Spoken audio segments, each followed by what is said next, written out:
दूसरे एपिसोड में हम देखते हैं कि कांगबू अपने घड़ी को बेचकर पैसे का इंतजाम करता है और एक फोन की दुकान पर जाता है और कहता है कि मेरे फोन का रिचार्ज खत्म हो गया है, इसमें रिचार्ज कर दो। दुकानदार कहता है कि मैं अभी रिचार्ज कर देता हूँ। कांगबू कहता है कि मैं अभी आ रहा हूँ, तब तक रिचार्ज कर दो। इसके बाद वह बगल के बाइक की दुकान में जाता है और एक बाइक लेने के लिए देखता है ताकि वह कुछ दिनों के लिए अंडरग्राउंड हो जाए। दुकान वाला आदमी उसे काफी देर तक देखता है। कांगबू पूछता है कि तुम मुझे क्या देख रहे हो। दुकानदार कहता है कि आप थोड़ी देर में आइए, मैं इसे रिपेयर करके रख दूंगा। उसके बाद कांगबू मोबाइल की दुकान में आ जाता है। दुकानदार कहता है कि आपका रिचार्ज हो गया, मुझे आपको एक बात बतानी है। कुछ दिन पहले कुछ लोग तुम्हारी फोटो लेकर तुम्हारे बारे में पूछ रहे थे। कांगबू कहता है कि बताने के लिए धन्यवाद और गाड़ी की दुकान में जाता है। दुकान का आदमी उन गैंगस्टर को फोन करके बुला लेता है। गैंगस्टर के लोग गाड़ी से वहां आ जाते हैं। कांगबू उन पर हमला करता है और एक बाइक लेकर वहां से भाग जाता है। गैंगस्टर के आदमी गाड़ी से उसका पीछा करते हैं। कांगबू बाइक से गिर जाता है। सभी दौड़कर उसका पीछा करने लगते हैं। वे उन्हें चकमा देकर बाइक लेकर भाग जाता है और एक जगह पर पहुंचकर अपने दोस्त को फोन लगाता है और कहता है कि मुझे पैसों की आवश्यकता है, मैं यहाँ से दूर जा रहा हूँ। उसका दोस्त कहता है कि क्या बात है, मुझे बताओ,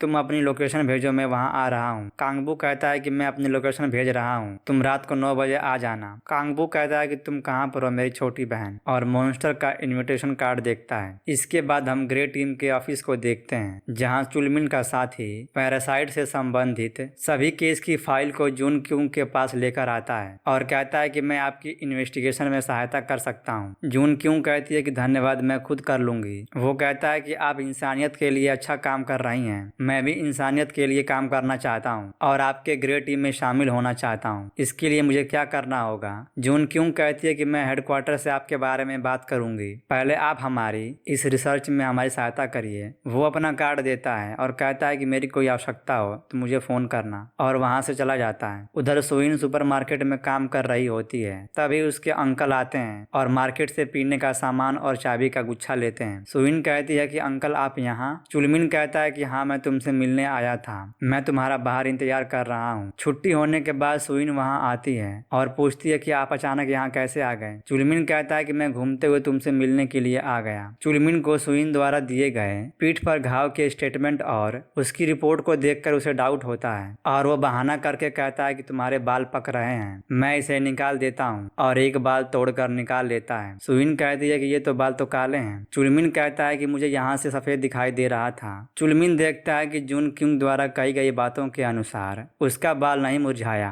इससे क्लियर हो जाता है कि सुइन पैरासाइट नहीं है। इसके बाद वो कहता है कि मैं चलता हूँ, कोई काम पड़े तो मुझे फोन करना, और चाबी का एक गुच्छा उसे गिफ्ट के तौर पर देता है और वहां से चला जाता है। जब सुइन रात को सुपरमार्केट से काम करके निकलती है तभी उसके सामने गाड़ी आ जाती है। उसमें कांगू की बड़ी बहन सियोल और वो आदमी होता है। वह कहती है कि तुम गाड़ी में बैठो, मैं तुम्हारे साथ जबरदस्ती नहीं करना चाहती, यहाँ बहुत सारे लोग हैं। सुइन गाड़ी में बैठ जाती है। वह उसे बताती है कि हम तुम्हें अपने लीडर के पास लेकर जा रहे हैं। मैंने तुम्हारे बारे में उन्हें बताया कि तुम इंसानों में रहकर इंसानों की तरह अच्छा नाटक कर लेती हो। वह तुमसे मिलना चाहते हैं, मैं तुम्हें वहीं लेकर जा रही हूँ। उधर कांगबू गाड़ी लेकर जंगल में छिपकर एक चर्च को देखता है और अपने फोन से सब कुछ रिकॉर्ड करता है। उस चर्च में बहुत सारे पैरासाइट मीटिंग करने के लिए इकट्ठा हो रहे होते हैं। सुइन को भी वहाँ लेकर आ जाते हैं। कांगबू कहता है कि ये यहाँ क्या कर रही है, मैंने इसे इनसे दूर रहने को कहा था, लेकिन लड़कियां किसी की सुनती कहाँ हैं। फिर वो देखता है कि चर्च के बगल में एक बड़ा गोडाउन है जिसमें से एक मॉन्स्टर उसका दरवाजा बंद करके निकल रहा है। कांगबू कहता है कि यहाँ क्या हो रहा है और गोडाउन के अंदर चला जाता है। चर्च में पैरासाइट का लीडर जो कि एक पादरी होता है, अब वो मॉन्स्टर बन चुका है। वह कहता है कि हम पर बहुत बड़ी समस्या आ गई है। हमारे एक साथी ने हमारे लिए एक इंफॉर्मेशन भेजी है कि ग्रे टीम की एक लीडर ने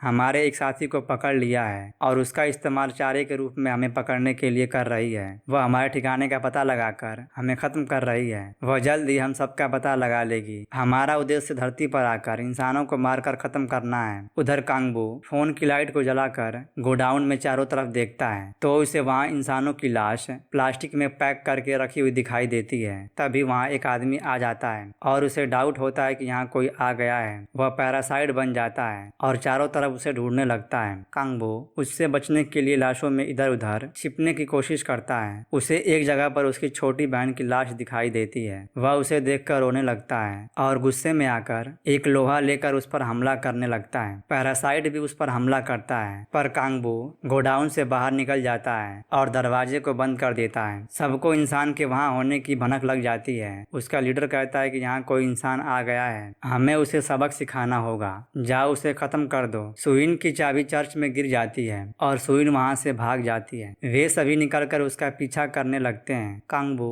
जंगल से भागते हुए रोड पर आ जाता है। गैंगस्टर के लोग भी वहां आ जाते हैं। वह कहता है कि तुम सब यहाँ से भागो, नहीं तो हम सब मारे जाएंगे। एक गुंडा कहता है कि हमें बेवकूफ मत बनाओ। तभी वहाँ कुछ मॉन्स्टर आ जाते हैं। एक मॉन्स्टर कहती है कि तुम्हें यहाँ आने के लिए किसने परमिशन दी। एक गुंडा कहता है कि तुम कौन हो, चलो भागो यहाँ से। तभी वे सभी अपने रूप में आ जाते हैं और उसे मार देते हैं। सभी गुंडे अपना हथियार लेकर उनकी तरफ दौड़ते हैं। वह पैरासाइट उन सबको मार देते हैं। कांगबू वहाँ से भाग जाता है। सुइन उसे भागते हुए देख लेती है और उसे पकड़ कर गिरा देती है। कांगबू कहता है कि तुम यहाँ पर क्या कर रही हो, हमें पेट्रोल पंप के पास जाना होगा। वह दोनों भागते हुए पेट्रोल पंप के पास जाते हैं, जहाँ उसका साथी उसका इंतजार कर रहा होता है। कांगबू कहता है कि जल्दी चाबी की गाड़ी दो। फिर वे तीनों गाड़ी में बैठकर भागने लगते हैं। उसका साथी पूछता है कि तुम्हें क्या हुआ और ये लड़की कौन है, क्या गुंडे तुम्हारे पीछे पड़े हैं। कांगबू कहता है कि नहीं, वे सभी मारे गए, पता नहीं किसने मेरे बारे में बताया कि मैं यहाँ पर हूँ। तभी उसका साथी चाकू निकालता है। कांगबू उसे चाकू को पकड़ लेता है और कहता है कि तुमने ही मुझे मरवाने के लिए उन्हें भेजा था, और दोनों में फाइट हो जाती है। अचानक एक मॉन्स्टर उड़ते हुए उनकी गाड़ी पर गिरता है और अपने तेज हथियार से